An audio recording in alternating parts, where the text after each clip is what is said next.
Welcome back to Round the Cauldron, where we talk theology, philosophy, and everyday life as a modern witch. If you like the show, please leave a review wherever you listen to help other witches find me.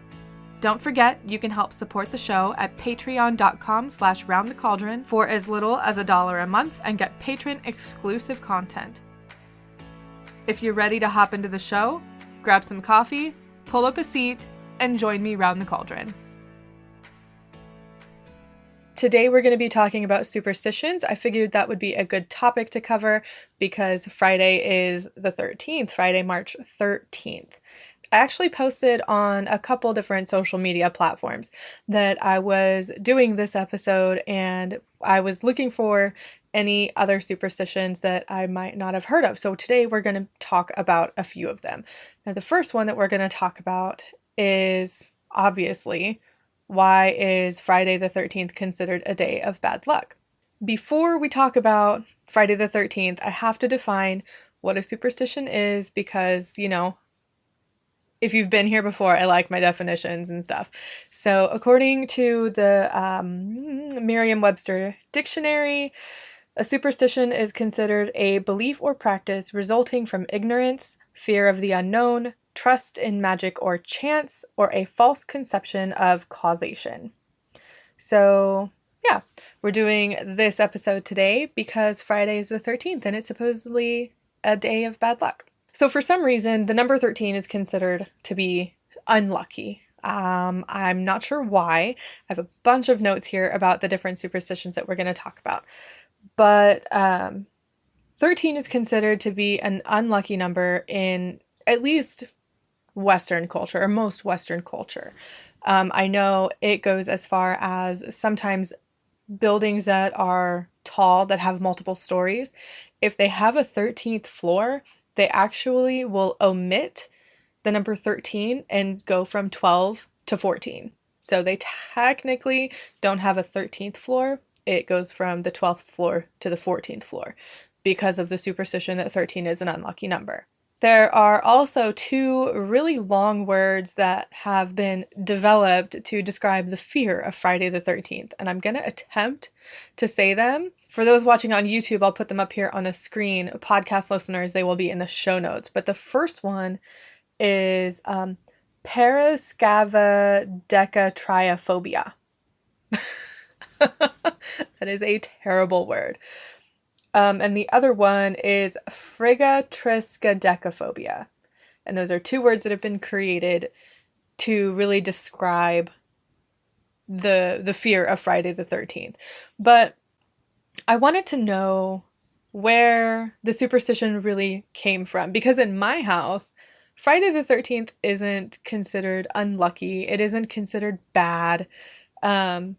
And my mom was actually born on a Friday the 13th. Her birthday is in September. She was actually born on September 13th, and it was a Friday.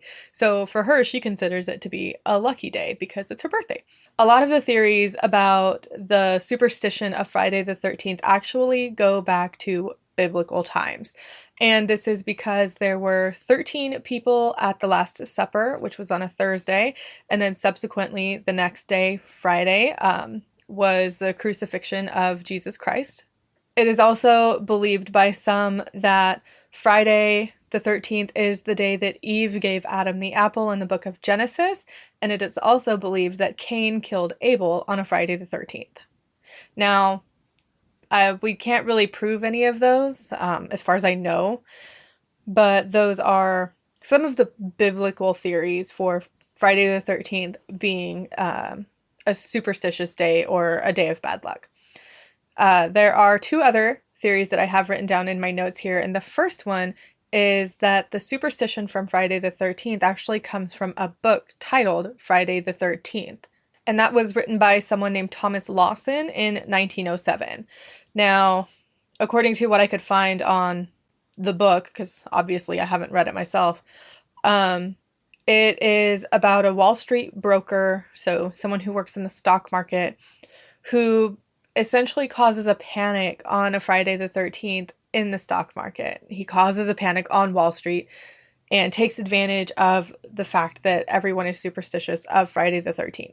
There is also the less likely theory that comes from further back. This theory is that Friday the 13th became an unlucky day when King Philip IV of France actually arrested hundreds of the Knights Templar. And that supposedly happened on October 13th, 1307? Yeah, October 13th, 1307. But that is a less likely theory according to those who study superstitions and look into the history of them. But what's interesting to me is that while in the United States, at least, Friday the 13th is considered to be a day of bad luck, that actually differs depending on the country that you're talking about outside of the United States. So, according to some sources, in Spanish-speaking countries, Tuesday the 13th is considered to be bad luck. I couldn't really find out any more information on why, so if you know why, go ahead and leave that in the comments below, or podcast listeners, go to the show notes page for this episode and you can leave it in the comments there. Or if it's completely wrong or if you've never heard of it, I'd like to know that too. So I also have written here that in Greek culture, possibly modern Greek culture, but I couldn't find a definite date range for this particular subject. It's believed that Tuesday is an unlucky day because it's the day ruled by Ares, the god of war and strategy in the Greek pantheon. It didn't say anything about numbers, just that Tuesday is considered an unlucky day because it's ruled by Ares. Now, the last one that I have here is in Italian pop culture, and Laura, you can correct me if I'm wrong. It's believed that Friday the 17th is bad luck because the Roman numeral for 17, XVII, can be rewritten as Vixi, VXI, VIXI, which translates to I have lived, which is a bad omen and represents death in the present. So I'm not sure how accurate that is because I don't live in Italy. Laura, if you want to correct me if you've ever heard of that, I'd love to hear it. Let me know so I can add it. But that's basically the superstition of Friday the 13th. Yeah, so based on all of that information, Friday the 13th it's just another day. It can hold superstition for some people, and that's fine. For some people, it becomes a self-fulfilling prophecy where they believe that the day is bad luck. They go into their day believing that it's bad luck, and so then they subsequently have bad luck all day long. I don't think it has anything to do with the day or the number in general, but that's just my personal belief. Another really, really common superstition involves black cats. I'm a cat person. I love cats, and I know many of my friends are cat people as well. And this is one that someone mentioned on my Facebook page. And it's another superstition that's going to vary depending on the culture that you're talking about. So I found a couple different ideas, but I want to talk about the idea of black cats being bad luck in America first, in the United States. And we can speculate that the superstition behind black cats being bad omens actually comes from when the Pilgrims landed at Plymouth Rock. They brought their puritanical and very strict beliefs with them. And so anything that was dark was considered negative or bad or of the devil. So they associated black cats with being either messengers of the devil, messengers of witches, or witches themselves. They believed that witches could transform themselves into a black cat, and that's how they would present themselves, essentially, so that they wouldn't be caught. Now, in other cultures, it's completely different. There are some cultures who are the complete opposite, and black cats are actually a sign of good luck. Now, in Scottish lore, as far as I've read, it's considered a sign of good luck and prosperity when a strange black cat shows up at your house. Now, in Celtic mythology, there is the myth and the story of the cat she. Now, the cat she was thought to be a witch who could also transform into a large black cat. It is said that the cat she could steal the souls of those who have died by passing over their grave before the gods could claim them. On Samhain, it was common to leave an offering of milk out for the cat she to drink and get, and to receive the cat she's blessing. Those that didn't leave milk out for the cat she were said to have been cursed to have all their cow's milk dry up. So that goes along with Celtic mythology, and that's in both Ireland and Scotland, as far as I've read. Um, so in that case, the cat she is not necessarily a good omen or a bad omen. The cat she is a being that could transform into a black cat. So in this case, it's a little bit of both. So maybe the cat she is claiming a soul. Maybe on Samhain you forgot to leave milk out for the cat she, and now all of your cow's milk is going to dry up and you're not going to have any milk. So in that case, it's a bit of both. And then I did read somewhere that in Britain and in Japan, black cats are considered good luck, and that if a woman owns a black cat, it is said that she is going to have many suitors in her life. And all of the links for these will all be in the description and in the show notes below in case you want to go read about more of these superstitions and the history behind them. Now, there's also this idea of knocking on wood to ward off bad luck. So this would be the equivalent of saying something like, don't say that, you're going to jinx it, right? And then you knock on wood. I'm not sure if that's a worldwide thing. I know growing up, even still sometimes today, we would say that in my house. And this one actually has a different counterpart in another part of the world that I'll talk about in a minute. Knocking or touching wood doesn't have an agreed upon explanation for where it came from. Some people believe that it dates back to ancient pagan and Celtic times when people were very animistic and they believed that trees and wood really held spirits and energies and beings. And so they would knock on wood to sort of rouse the spirit and ask them for good luck or to ask them for their protection. There is a British folklorist, though, named Steve Roud, I believe is how you say their name. They trace the practice back to a children's game called Tiggy Touchwood. And it was apparently a type of tag where if you were touching anything that was made of wood, so a door or even a tree itself, you were considered safe and you couldn't be tagged. And I have a quote here from their claim. Given that the game was concerned with protection and was well known to adults as well as children, it is almost certainly the origin of our modern superstitious practice of saying touch wood. The claim that the latter goes back to when we believed in tree spirits is complete nonsense.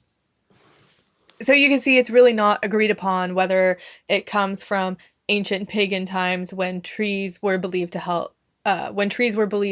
hold spirits, or if it comes from a children's game of tag. Like a lot of our stuff actually comes from children's stuff, like Ring Around the Rosie. But on the other side of that, in Italy, they don't touch wood, they touch iron. And shout out to Laura for this one. I will leave their link in the description below because they have a YouTube channel as well. They told me about this thing that they do in Italy of touching iron to warn off bad luck. And this is what reminded me of knocking on wood. So I looked this one up further, and it appears that this idea of touching iron to not tempt fate comes from the Middle Ages. Now, this is because in the Middle Ages, horseshoes were often nailed to front doors and homes to ward off witches and the devil. And this custom developed from another superstition that said the devil could not enter a place where a horseshoe was hanging. Now let's talk about the idea of ladders. I don't think this one was ever really an issue for me growing up. The superstition being that you aren't supposed to walk under a ladder or it's bad luck. And so what I mean by walk under a ladder is like a ladder is leaning up against a building and you walk underneath the ladder, between the ladder and the building. Again, for this superstition, there are some that believe that it comes from biblical, like a biblical meaning. For others, it is just common sense. Not to walk under a ladder because you could get hurt, the ladder could fall, something could fall on you. And I think that maybe it just became a superstition because maybe parents were telling their kids, don't walk under the ladder, and kids weren't listening. So they said, don't walk under the ladder or you'll have bad luck. Um, However accurate that is, I don't know. But as a parent, that sounds like something that would happen.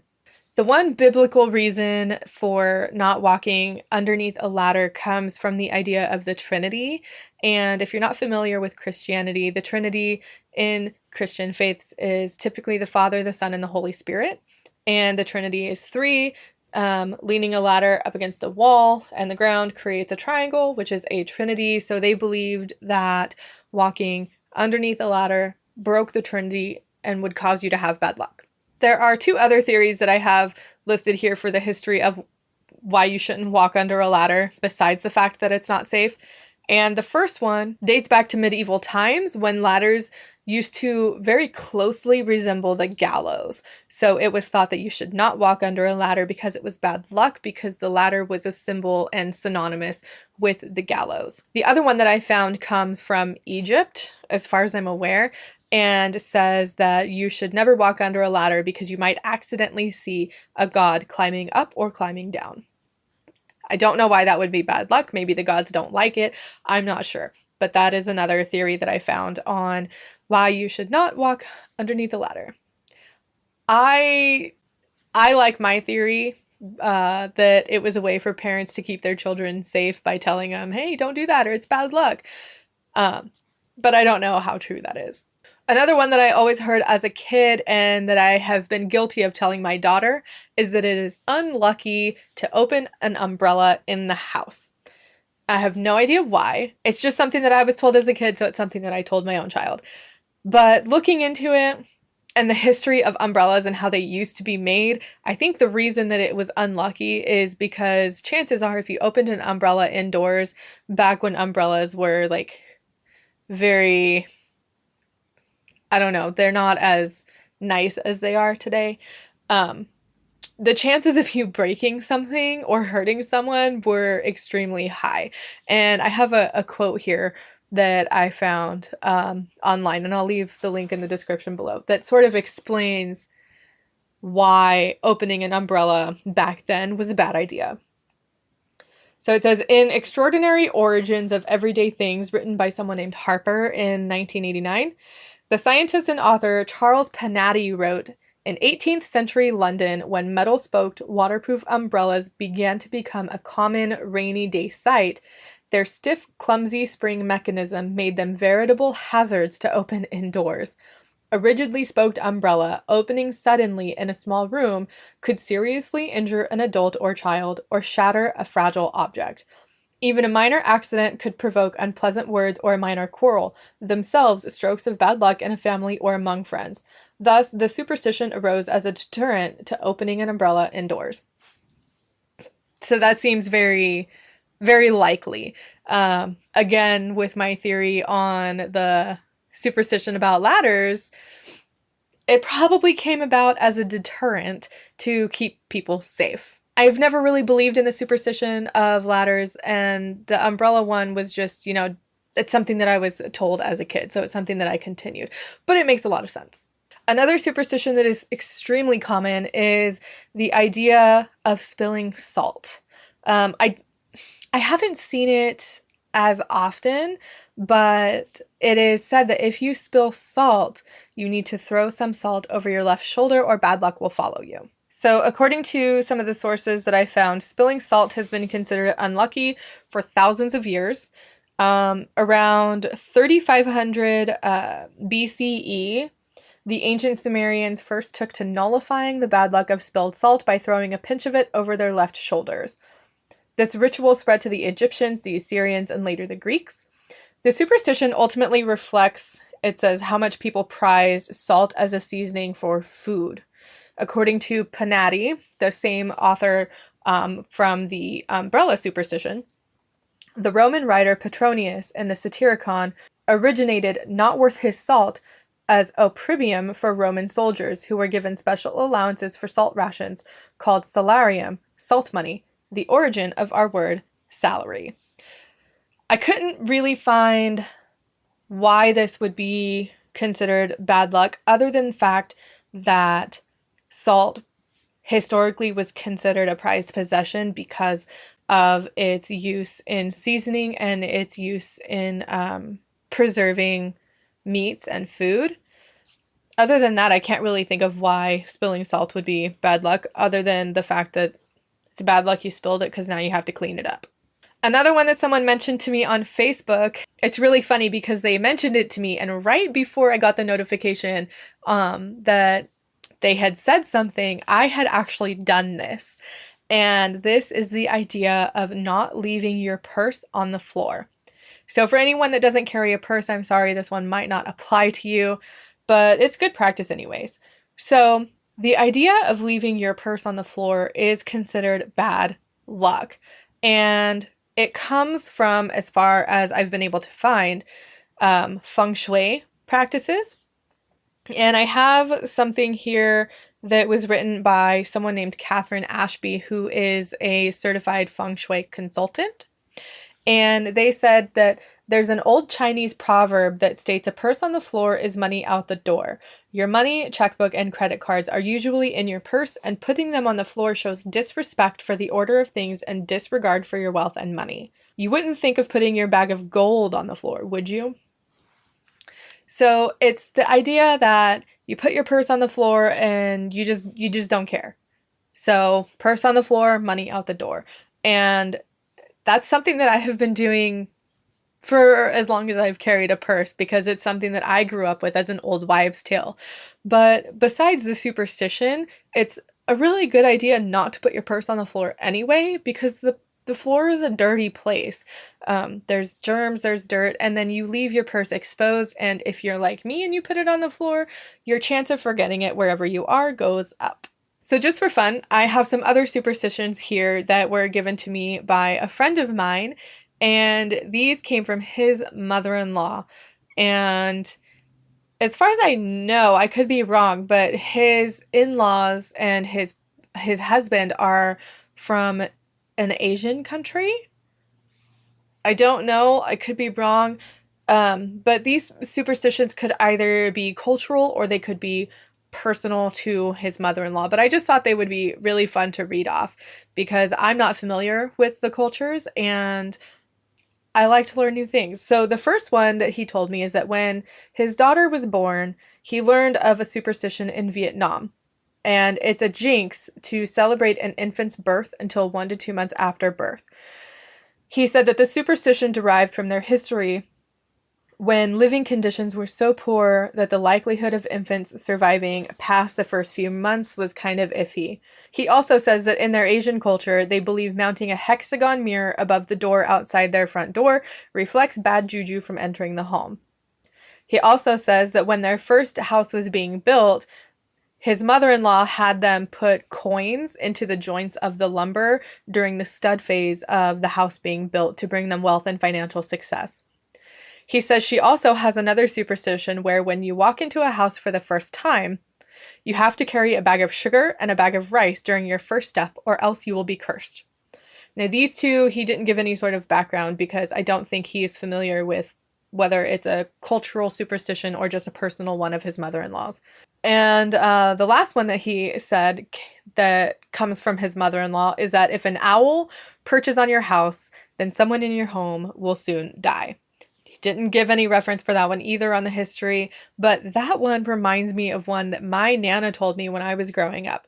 I have always loved willow trees. I just think they're beautiful and I just love them. But she told me that she would never have a willow tree on her property or at her house or in her yard or anything like that because she held a superstition that if you have a willow tree in your yard or on your property and it dies, then someone in your family is soon to follow. And again, I couldn't find any information on that superstition, but even as a kid, I just tossed that one out the window because it doesn't hold true for me, I guess. But that is a personal superstition that she held. So sometimes superstitions can be cultural, sometimes the superstitions can be personal, sometimes they can be just family superstitions, but regardless, a lot of our societal things that go on play, like superstitions play a role in them. And it's really interesting when you sit down and you look at it. Like, we may think that black cats being bad luck is not a widely accepted superstition, but if you look at the statistics in animal shelters for black cats that aren't being adopted, you can clearly see a correlation. Now, correlation is not causation, but it does give you food for thought that some things that are going on in the world today may still be caused or at least influenced in part by one superstition or another. So I hope you enjoyed this episode. Stay tuned. Make sure you're subscribed to my YouTube channel if you're watching on YouTube. Make sure that you are following the podcast if you listen to the podcast, because I do plan on talking about a heavier topic next week, and that is the idea of knowing how to curse in order to heal. And it's going to be a heavy topic, and I am excited to talk about it, and I can't wait. So make sure you're subscribed. Make sure you're following me on all of my social media. All the links are in the description and in the show notes. And I will talk to you next time. Bye for now.